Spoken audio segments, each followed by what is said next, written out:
Olá, sejam todos bem-vindos, começando mais uma edição do Pauta Aberta desta sexta-feira. O assunto de hoje é a terceira idade, a velhice ou a melhor idade, como queiram.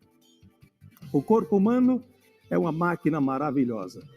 O tempo todo, milhões e milhões de pequenas atividades são efetuadas aqui dentro. O sangue circula, o ar que respiramos, tudo.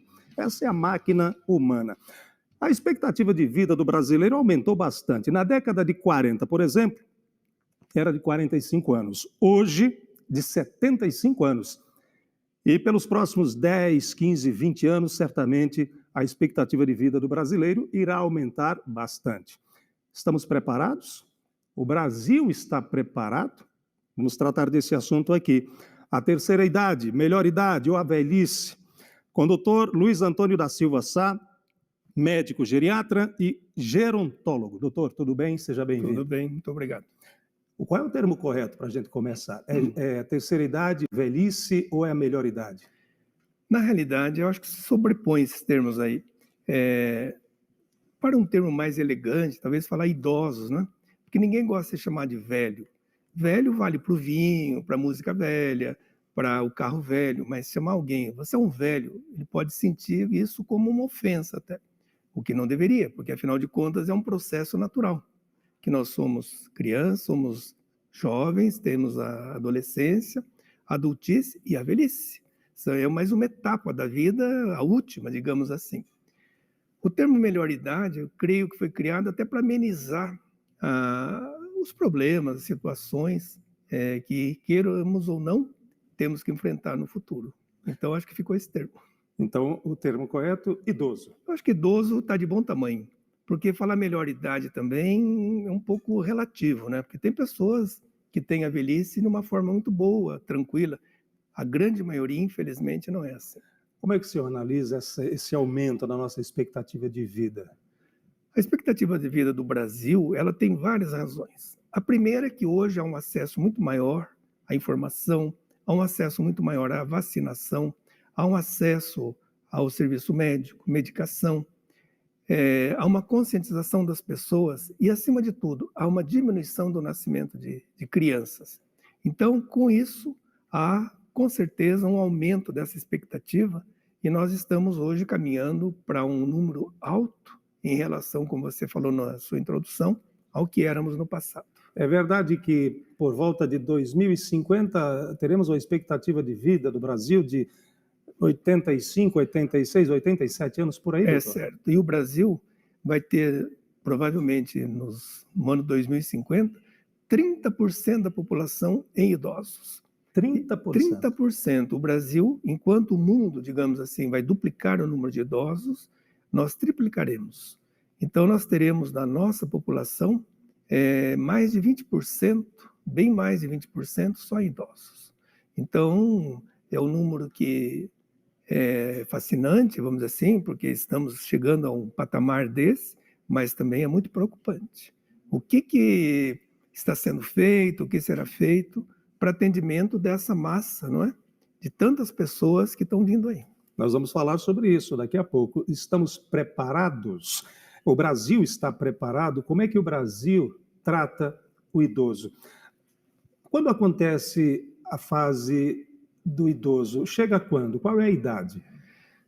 Pois é, se você for levar no Brasil, em termos, digamos, cronológicos, em termos de idade, aqui situa-se 60 anos. É quando já pode pegar o cartãozinho para estacionar nas vagas especiais para idosos, benefícios, né? Até o momento, 60 anos. Em países mais desenvolvidos, 65 anos. 65. Vamos dizer assim, legalmente, uma questão de um patamar. Vamos dizer assim, então 60 anos, teoricamente, você já é velho, vamos dizer, para efeitos legais, não é? Como eu expliquei, não pagar meia no cinema, essas coisas assim. Mas o que vale para nós é a idade biológica. É aquela idade em que você pode ter 70 anos e está muito bem. Você está com 70 anos e está melhor do que muitas pessoas aos 40. Então não depende do físico. Depende do físico, depende da idade biológica. Não só a mente também conta. Com certeza. Não só do físico. Depende, exatamente, é físico e mente, trabalhando juntos, né? Quer dizer, então vale a idade biológica, o que você sente, o que você tem de juventude dentro de você, a perspectiva de vida e, acima de tudo, o que eu acho que é o fator mais importante nisso tudo, é o seu sentido de vida, é seu propósito de vida, aquilo que você quer para a sua vida. Aquilo, sim, é uma fonte restauradora, uma fonte de juventude. Que tem pessoas aos 30, 40 que já não quer mais nada da vida, já é desanimado. Ao passo, como eu acabei de explicar, que pessoas acima de 60, 70 anos ainda estão com pleno vigor da vida. O que acontece com o nosso corpo, com a nossa cabeça, com a nossa mente, quando chegamos na fase do idoso, doutor?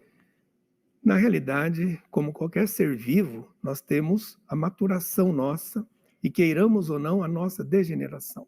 É natural que todos os nossos órgãos, o nosso corpo como um todo, ele vai se definhando, ele vai se atrofiando, ele vai mudando a sua textura, a sua maneira de ser, digamos assim, não é?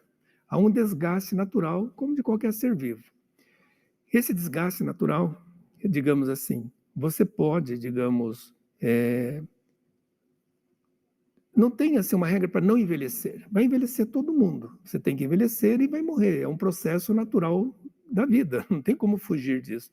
Mas o que você pode fazer é tornar o seu envelhecimento de uma forma saudável, de uma forma em que você pode ter mais anos de vida, haja vista que nós temos hoje muitos centenários, né? Pessoas acima de 100 anos no mundo.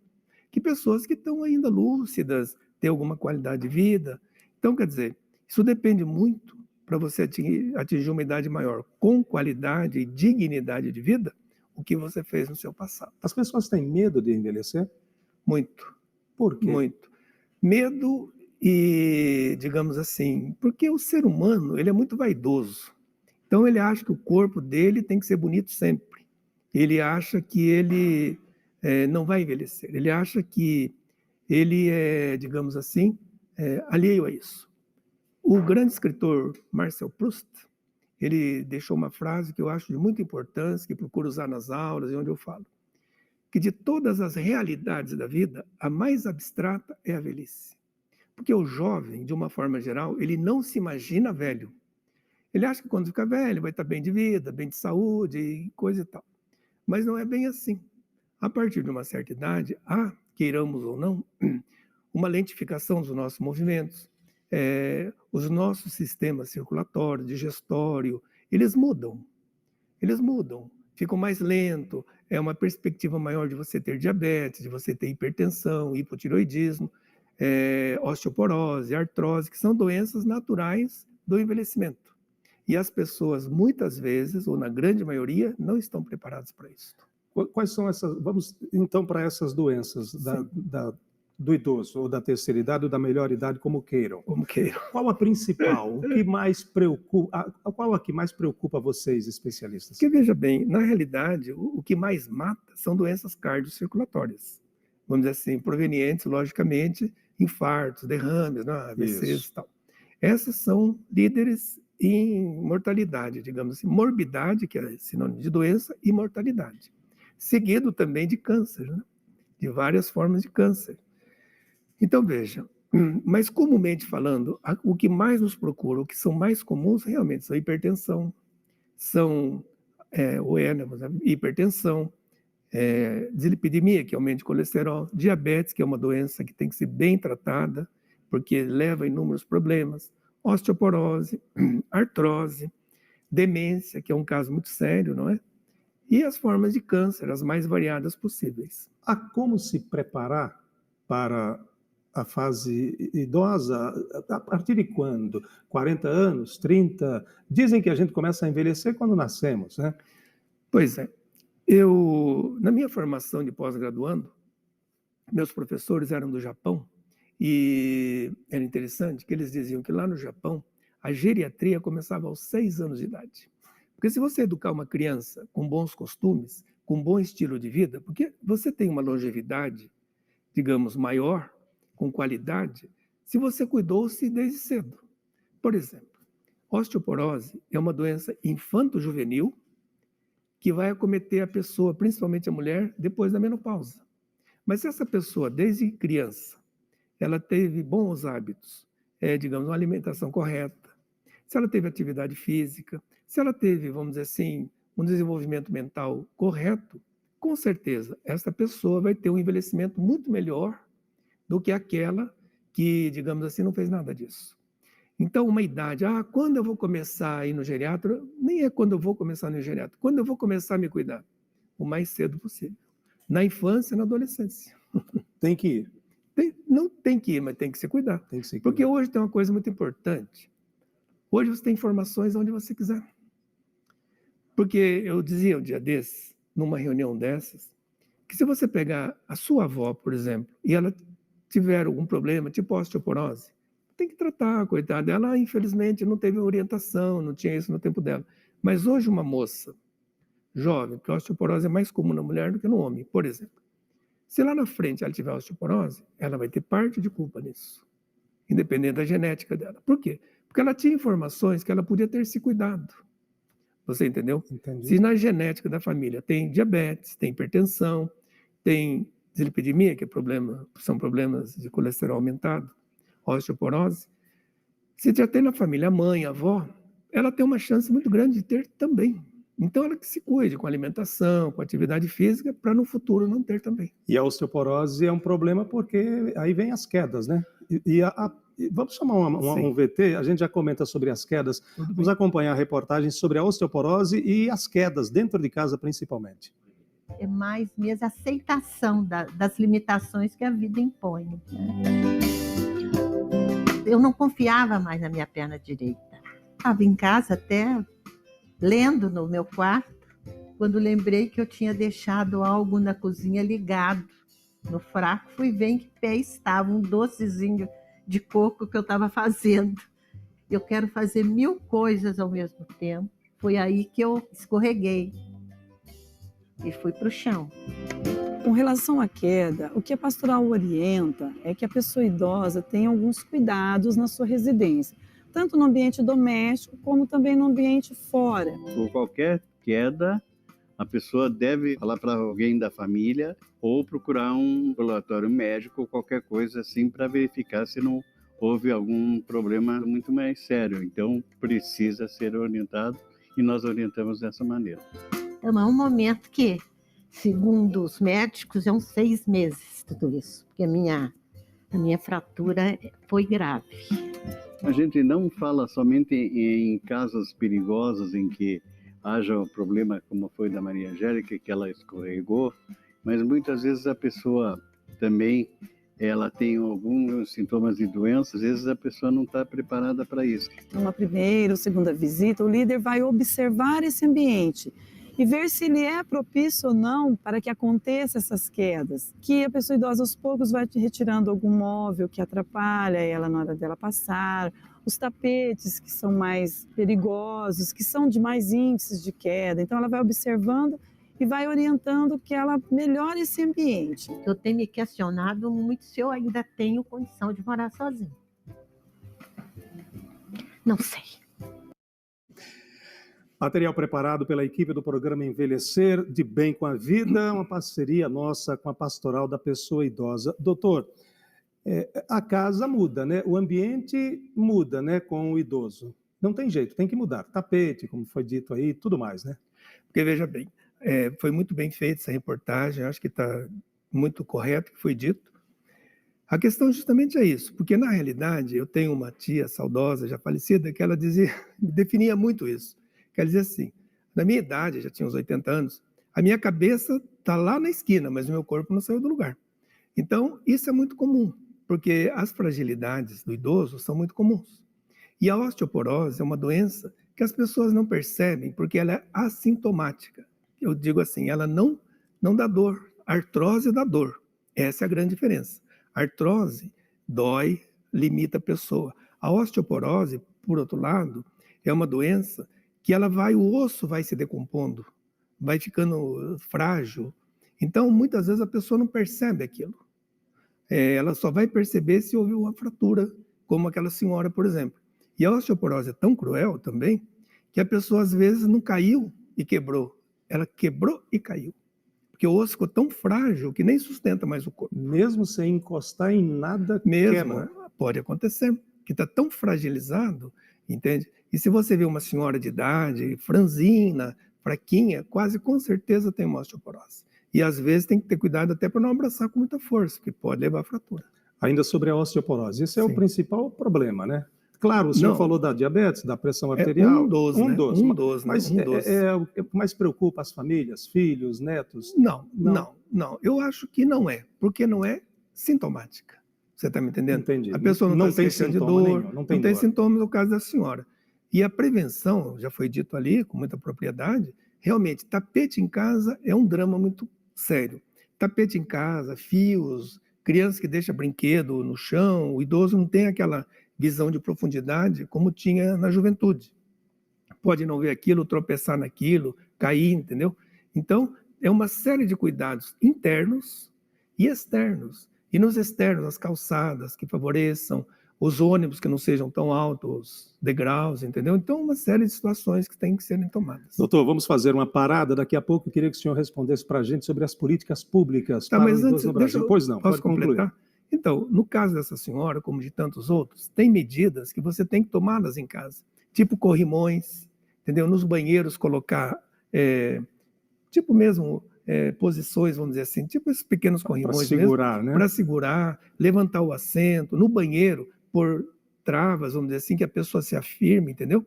Então, são medidas que você tem que ter na casa do idoso. Pessoas que são fragilizadas, que moram sozinhas, entendeu? Tem que ter dispositivos para que essa pessoa sinta-se segura quando deambular, quer dizer, quando caminhar por dentro de sua casa. Fica a dica. Uma rápida parada, daqui a pouco, além das políticas públicas no Brasil para a pessoa idosa, vamos falar do idoso que quer se manter ativo. E aí, os filhos, os netos, soltam, deixam ou seguram um pouco, acompanha, como é que é? Daqui a pouco a gente volta mais com o Dr. Luiz Antônio da Silva Sá, médico geriatra. O assunto de hoje, a melhor idade, a terceira idade ou o idoso. Voltamos em instantes com o Pauta Aberta. Até já.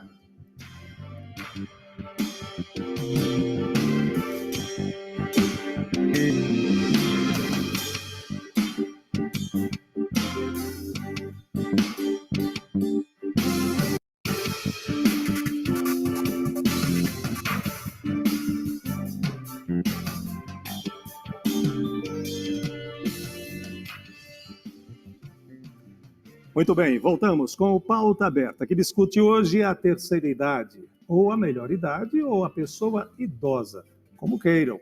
Como disse aqui o nosso convidado, Dr. Luiz Antônio da Silva Sá, médico geriatra. Você manda e-mails para a gente no pautaaberta@evangelizarepreciso.com.br. Dr. Luiz Antônio, as políticas públicas no Brasil, elas estão prontas? O idoso se sente amparado por elas?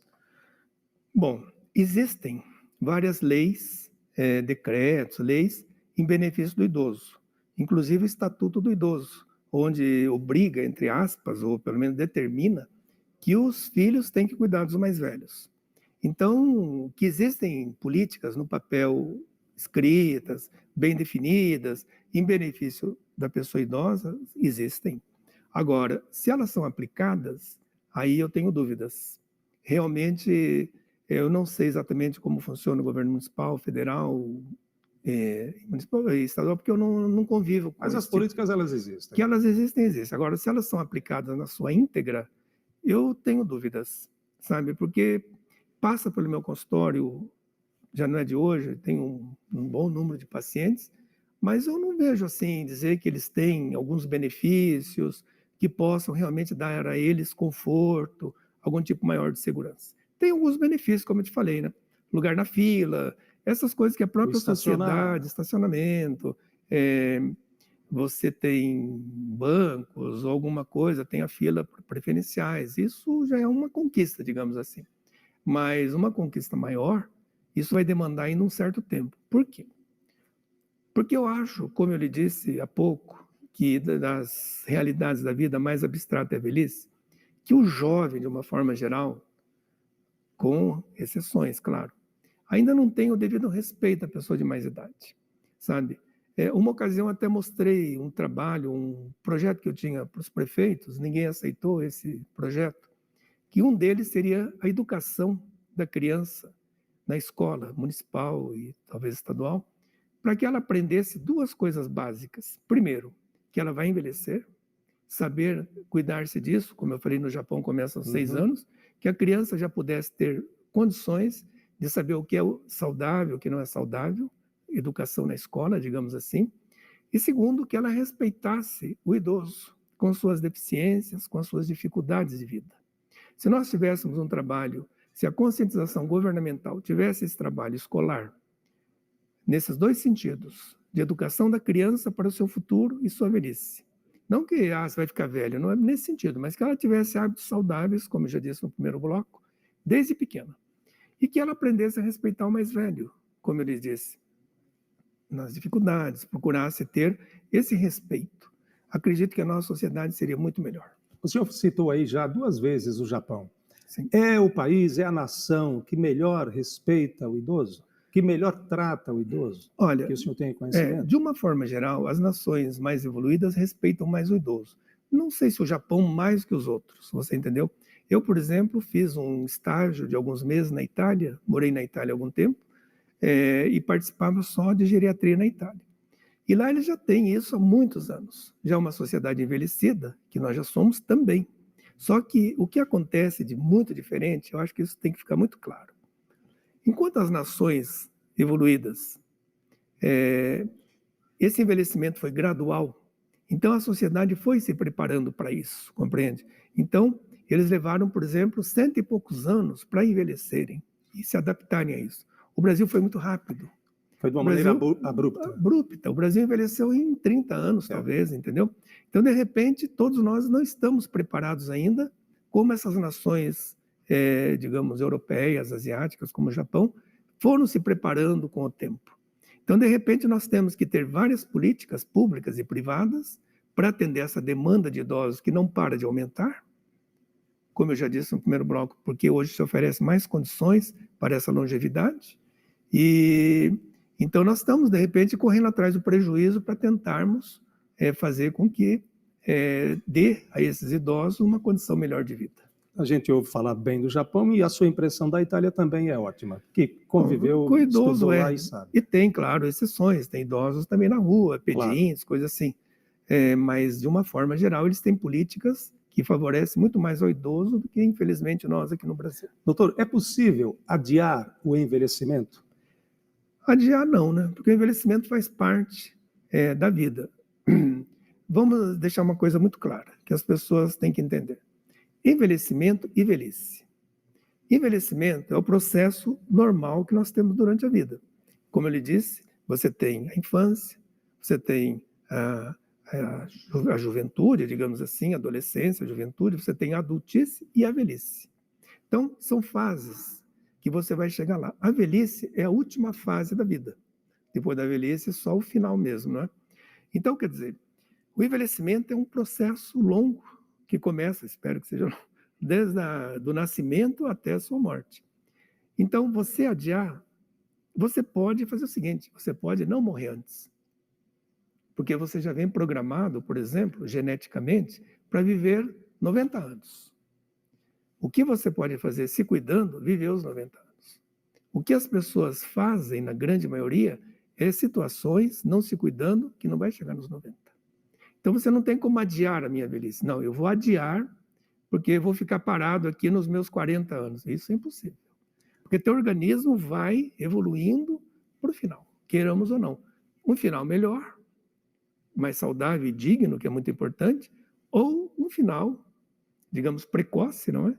Pelos seus maus cuidados de vida, bebida, fumo, seja lá o que for, e você antecipa a sua morte. Pois é, isso passa pela qualidade de vida que o senhor acabou de dizer. Então, manter sempre a atividade física, ir ao médico com regularidade, isso pode fazer, pode não, isso faz a diferença lá na frente. É isso que o senhor quer dizer? Isso, porque veja assim, na realidade é um conjunto de fatores. Certo. Esse conjunto de fatores implica necessariamente uma atividade física em qualquer idade.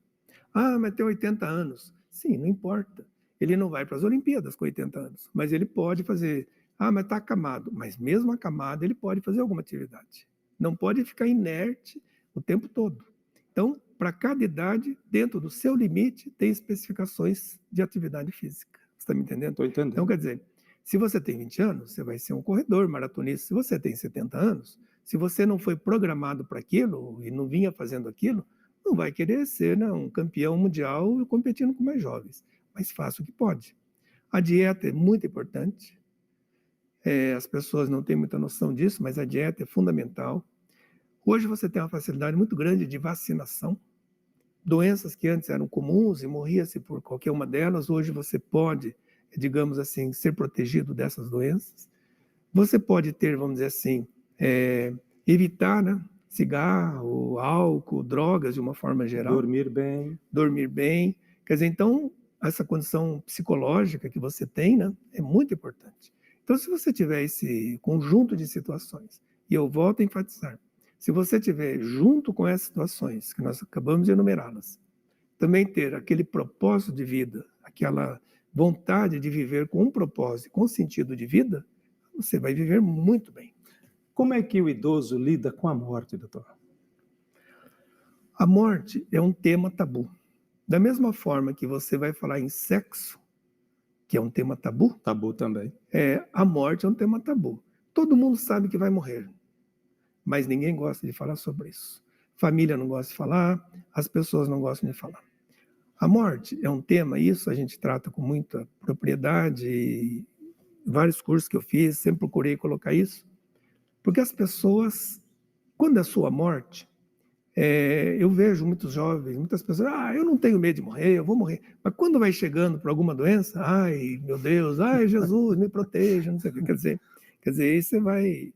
É muito relativo, né? A pessoa diz que não tem medo, mas na hora H a coisa Tem. pega. Porque a morte implica em muitas situações, principalmente o medo. O medo do desconhecido. O medo, como vai ser do lado de lá? O que me espera?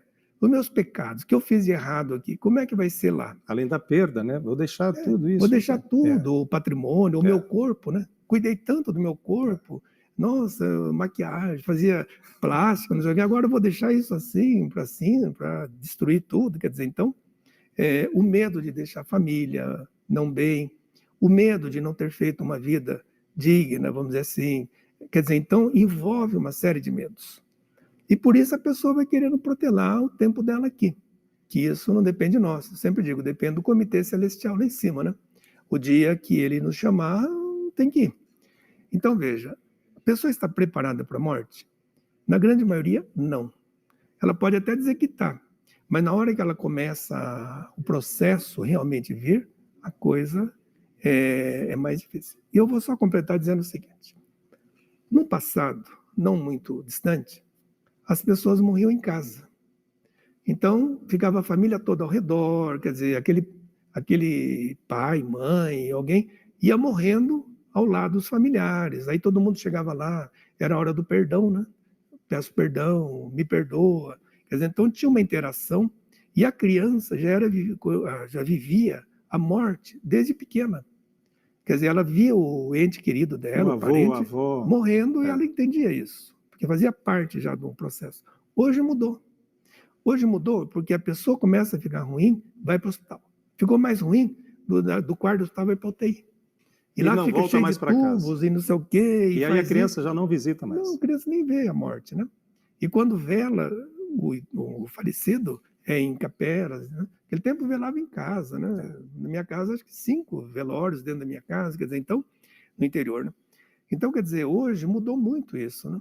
Quer dizer, hoje a visão de morte de uma criança é algo muito distante. Nós temos uma reportagem que fala exatamente sobre isso, essa relação do idoso com a morte. Vamos acompanhar, doutor. A gente sempre sente a falta, mas é muito bonito ter essas saudades. Boa, né? Da pessoa. Que nem os próprios filhos falam, as pessoas, os irmãos, os parentes, os amigos, né? Então, que nem o padre Reginaldo sempre fala, a gente tem que ter saudades, só saudades, não pode pensar de ficar triste, né? A saudade, sim, é bom a gente ter as saudades.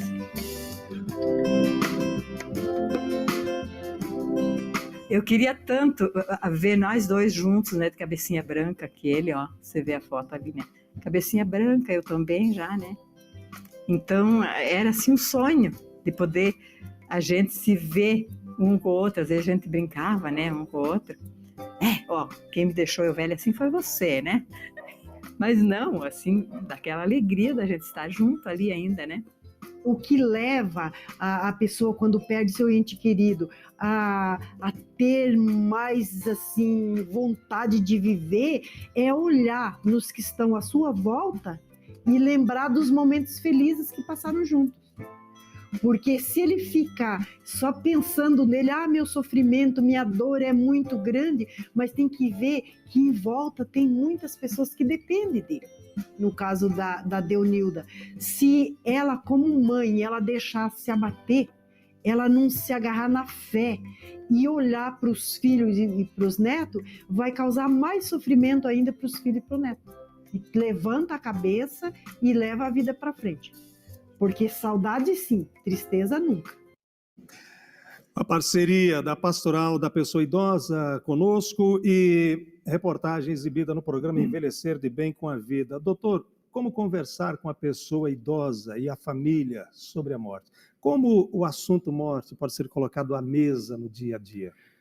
Bom, primeiro você tem que ter na família uma pessoa da qual seja o elo de ligação com os outros, porque senão, para nós médicos, isso é complicado, porque muitas vezes você explica para um, explica para outro, aí vem o filho que fazia 30 anos que não via o pai e a mãe, aí tem que explicar de novo. Então, a gente procura um da família, teoricamente mais estável, digamos assim, para explicar a situação. E é muito importante que você coloque como médico a situação do seu paciente. Não, ele realmente está ruim. Esse negócio de vai viver 3 meses é só conto, é folclore, não existe isso. A pessoa se marca 3 meses, vai viver 6, 1 ano, sei lá. Então, olha, a situação dele é essa. Ser muito honesto, você entendeu? Principalmente com o familiar. E com a pessoa adoentada, você tem que sentir o estado psicológico dela.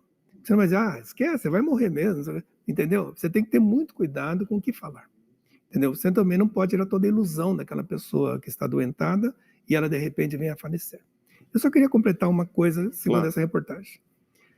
Hoje, veja assim, uma instituição que não é tão antiga na história do mundo são os cemitérios.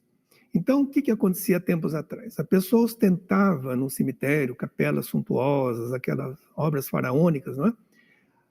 Depois daquela geração passada, aquilo vai sendo abandonado, porque os netos, bisnetos nem lembram mais daquilo. E eu vejo em vários cemitérios, nem vou tanto, mas quando eu ia, que eram aquelas coisas bonitas, de repente aquelas famílias foram se mudando e aquilo fica abandonado. E está crescendo muito, na população em geral, a cremação. Você entendeu? Porque a cremação, ninguém mais fica cultuando o corpo falecido. Não sei se você entendeu. Está mudando um pouco a sociedade, não é? A cultura está mudando. Está mudando. Então, vamos dizer, para você fazer aquela capela, e todo mundo vai chorar lá, dia de finados, depois não aparece 2 mais. de novembro. Quer dizer, isso está mudando um pouco. Então, as pessoas hoje estão optando muito por cremações. Espalha a cinza onde achar por bem, você, entendeu? Porque o que tem que viver é como foi bem falado ali. O que tem que viver é a lembrança boa. Você tê-lo em seu pensamento de uma forma positiva. Agora, não adianta você chorar lá no túmulo uma vez por ano e depois não vai mais aparecer lá. Então, são coisas que estão mudando. A sociedade está em evolução. Pode ser que no futuro isso seja a norma, entendeu? Então, vamos aguardar. Tem gente que fala, inclusive, para a família, quando eu morrer, não avisa para ninguém, só a família. Fique a lembrança, fica em minha imagem. Cara, então acho que esse conceito que está acontecendo, está transformando essa sociedade gradualmente, pode ser que no futuro seja assim, entendeu? Já não tenha mais aqueles cemitérios, que não tem mais nem lugar para pôr ninguém, e fazem aquela coisa. No começo, aquela geração cuida. Mas um bisneto, por exemplo, vai lembrar do vô lá, não sei o quê, eu acho difícil. Dr. Luiz Antônio da Silva Sá, médico geriatra, nosso convidado, o assunto: a terceira idade, a melhor idade ou o idoso. Velhice, não, né? A gente vai ao intervalo, volta daqui a pouco. Em instantes, eu vou perguntar para o doutor, já pergunto, ele responde no próximo bloco. Por que a mulher vive mais que o homem? É só porque vai mais ao médico ou não é só isso? Voltamos em instantes com o Pauta Aberta. Até já.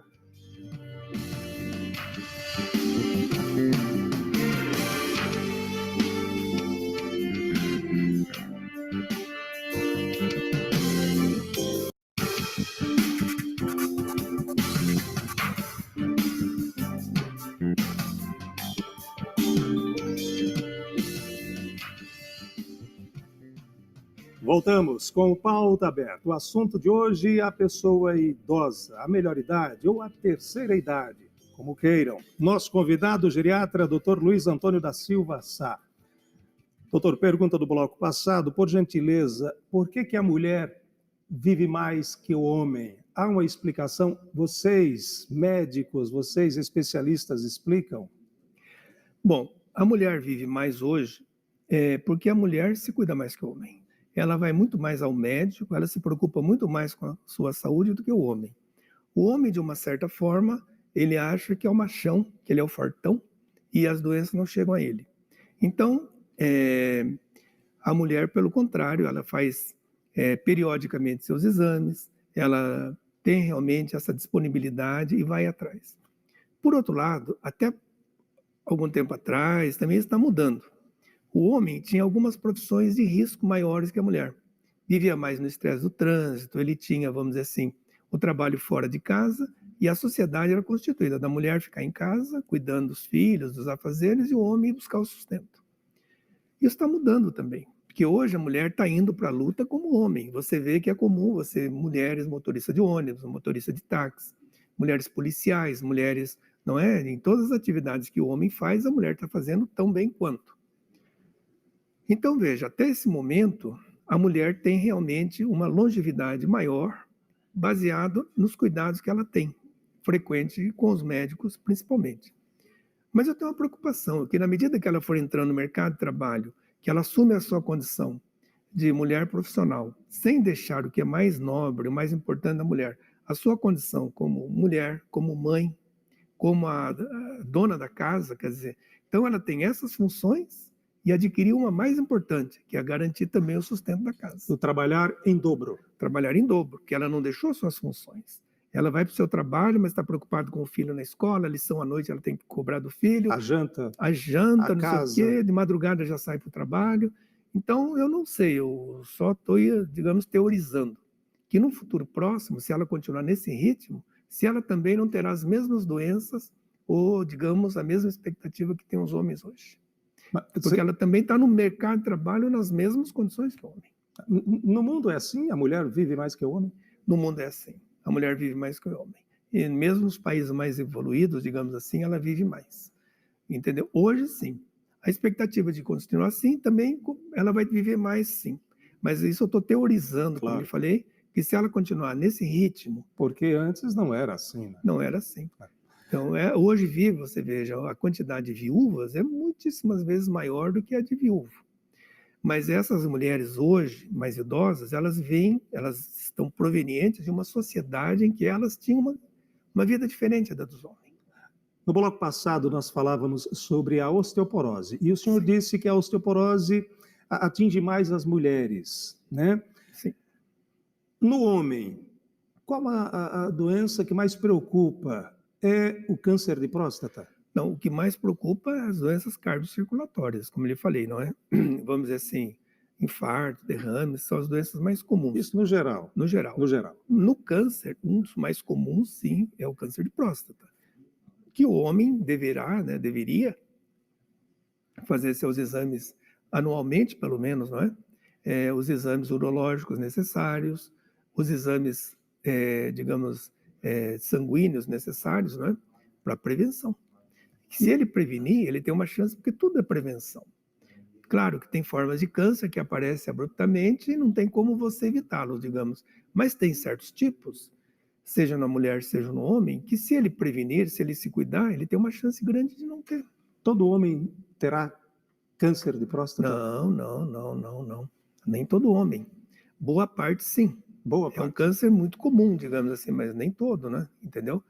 Uma porcentagem que eu não saberia te dizer exatamente quanto, mas boa parte não tem câncer de próstata. Ou porque se preveniram, ou porque geneticamente, ou imunologicamente, seja o termo que nós acharmos, estão protegidos, digamos assim. Qual a idade que o homem deve procurar um especialista para lidar com o assunto? Acho que se for a questão exclusiva de próstata, a partir dos 50 anos, acho que é uma 50 idade... anos. Acho que é uma idade padrão. Assim. O exame de sangue é PSA que fala, PSA, né? isso. Funciona bem ou não? Funciona. Ele te dá uma noção do que está acontecendo com você, entendeu? ele vai lhe dar uma noção e você já tem um parâmetro ali para fazer um segmento. Mas o exame, digamos, de toque retal, por exemplo, é fundamental. Aliás, é um tabu. É um grande tabu. Quem leva hoje o homem ao médico é a mulher. A grande maioria, sim.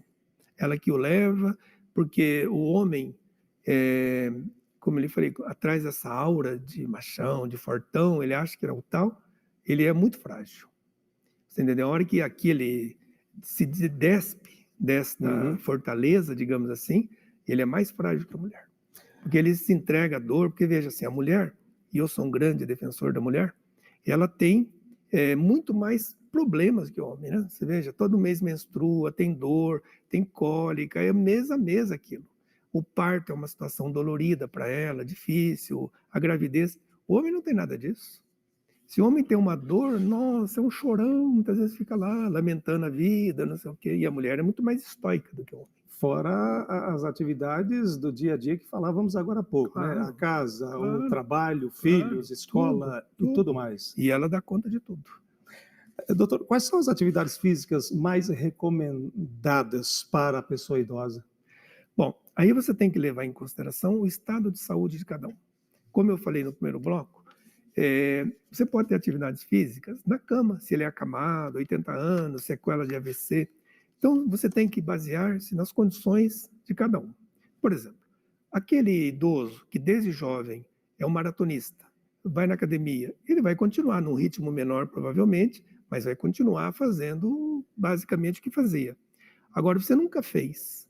Aí o médico falou, você vai infartar, ou vai ter isso, vai ter que fazer. Ele vai fazer dentro do seu limite. Vamos dizer assim, dentro daquele limite da sua condição física, ele vai caminhar, vai fazer alongamento, isso é fundamental. Ir numa academia, hidroginástica, o que tiver para fazer. E eu sempre digo assim, qual exercício fazer? O que você quiser e puder. O que você quiser e puder. Doutor, não gosto de ir na água, não gosto de piscina, muita gente, não sei o quê, então vai fazer uma caminhada. Mas vai chover, não gosto, vai numa academia. Não gosto de barulho da academia, não sei o quê. Então vamos achar alguma coisa. Tem que fazer alguma coisa. Não pode ficar parado. De jeito nenhum. A grande regra é não ficar parado. E tem idoso que perde a alegria de viver quando chega na idade? Muito. O índice de depressão é uma das doenças que eu queria citar também, entre as mais comuns. Até anotei aqui. É a depressão. A depressão é muito comum, talvez das faixas etárias, onde ela é mais comum, é justamente na idade maior, após 60 anos. E são vários fatores. Fatores de doença, abandono de família, porque isso é muito comum. Abandono? Família, muitas vezes, pela corrida da vida moderna, o idoso fica muito isolado. Tem famílias maravilhosas que englobam o idoso em seu seio, não é? Ficam juntos, levam para participar de todas as atividades, vão buscar a mãe, vão buscar o pai. E esse idoso sente-se muito confortável. Mas boa Se parte... sente parte da família, né? Mas boa parte, não. Boa parte, os filhos têm outros problemas, outras situações, e ao invés de trazer algum conforto para o pai, traz seus problemas.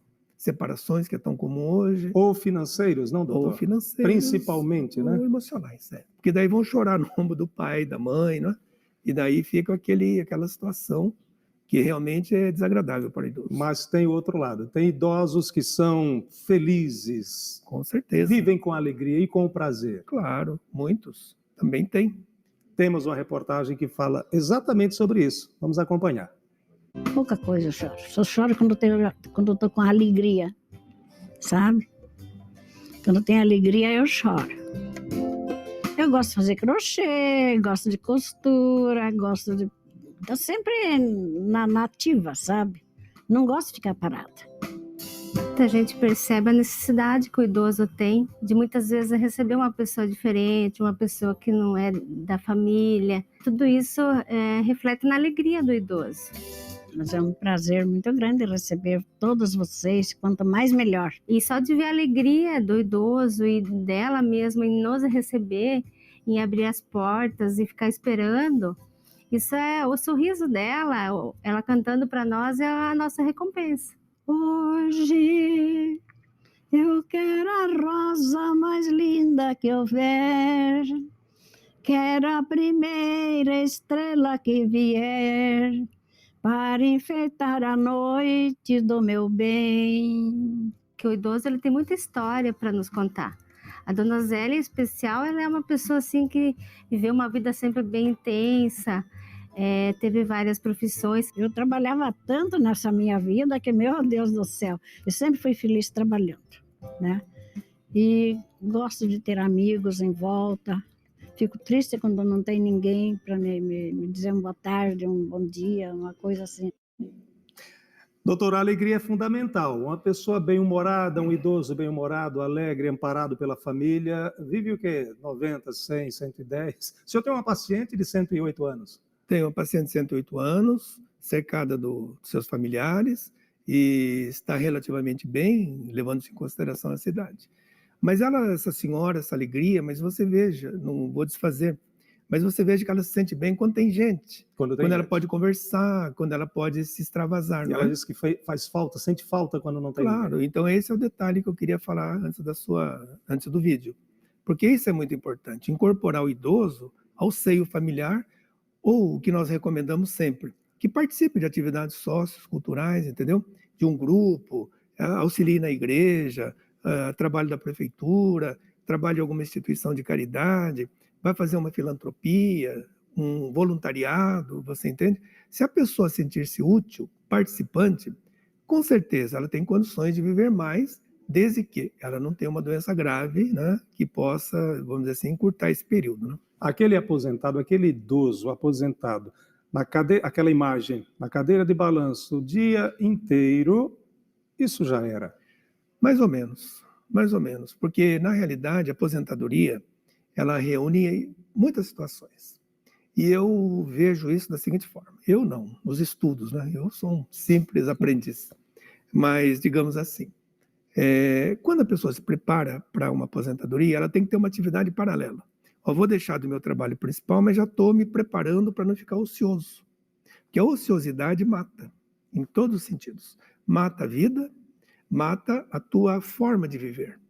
Então, você vai se aposentar, você tem que imaginar-se pós-aposentadoria. Porque tem isso, e eu repito nas minhas aulas, 3 Ds, letras D. D. Primeiro, deslumbramento. Puxa, estou aposentado, agora eu vou visitar meus parentes, vou pescar, vou caçar, vou na praia. Deslumbramento. Passa aí um ano, ele já fez tudo isso. Aí vem a decepção. Aí, puxa, mas já fiz isso, o que eu vou fazer agora? O que eu devo fazer? Depois, fez tudo isso, se decepcionou, vem o desespero. Acorda cedo, o que eu vou fazer, meu Deus? Vou ficar incomodando minha mulher em casa, vou sair para a rua, meus amigos continuam trabalhando, eu estou sozinho, vou perturbar quem, vou fazer o quê? Entendeu? Aí a porta aberta para a depressão também. Com certeza. É isso. Com certeza. Doutor, o tempo aqui é o nosso inimigo. Tem mais 2 assuntos que eu quero abordar com o senhor. Nós estamos chegando ao final, que é o Alzheimer e que é a sexualidade na terceira idade e as doenças sexualmente transmissíveis. Qual é o primeiro? A sexualidade, vamos lá. Quais as principais preocupações de vocês, especialistas, sobre isso aqui? É que, na realidade, a questão sexual mudou muito. Por exemplo, com o advento dessas novas drogas, não é, que iniciou-se com Viagra, por exemplo, o homem passou a ser muito mais efetivo sexualmente. Ele tem muito mais possibilidades do que tinha no passado. Então, com isso, o homem tem uma, digamos, uma saída maior, ele pode procurar moças, jovens, idosas, não importa aqui. Então, quer dizer, para o homem trouxe uma liberdade muito maior e uma ação muito maior. Agora, tudo isso tem riscos. Hoje, uma das doenças que acomete muito o idoso é a AIDS. Uma das faixas que mais cresce de doenças é a AIDS no idoso. Que não se imaginava o idoso, nossa, mas papai também faz sexo? Nossa, faz, entendeu? E muitas vezes o idoso, o homem, ele, vamos dizer assim, tem dificuldade em usar preservativos. Então ele tem uma moça de programa, por exemplo, e ele tem dificuldade em usar preservativo e vai ao natural. E essa mulher pode estar contaminá-lo, e se ele for casado, ou tiver uma companheira, coisa assim, ele pode estar contaminado e levar isso para sua companheira. Então isso é comum. Então se recomenda, como para o jovem também, que se use preservativo. Mas o idoso tem uma dificuldade muito grande em usar preservativo. Falávamos agora há pouco da atividade física, mas tem que ter atividade mental. Isso evita muito o Alzheimer? Muito, muito. Eu, por exemplo, estou me especializando muito em assuntos de memória, como já lhes disse. A minha ação principal hoje são os distúrbios de memória, as ações em que levam a pessoa a ficar, vamos dizer assim, com um prejuízo na memória. Atividade mental é fundamental. Atividade física e mental. É aquilo que nós falávamos. A pessoa se envolver em projetos, se aposentou, procurar o que fazer, vai fazer um curso, vai ter um aprendizado em novas situações, haja um compartilhamento de informações e, acima de tudo, uma interação pessoal.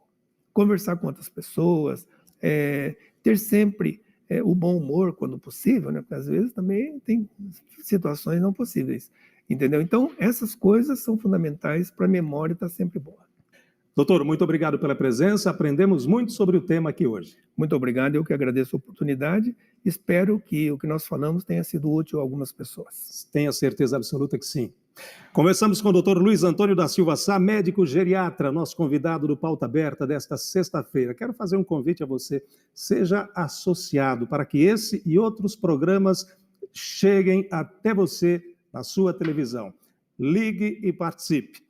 Voltamos na semana que vem com mais um convidado e com mais um tema, aqui no Pauta Aberta. E eu espero você. Um abraço a todos.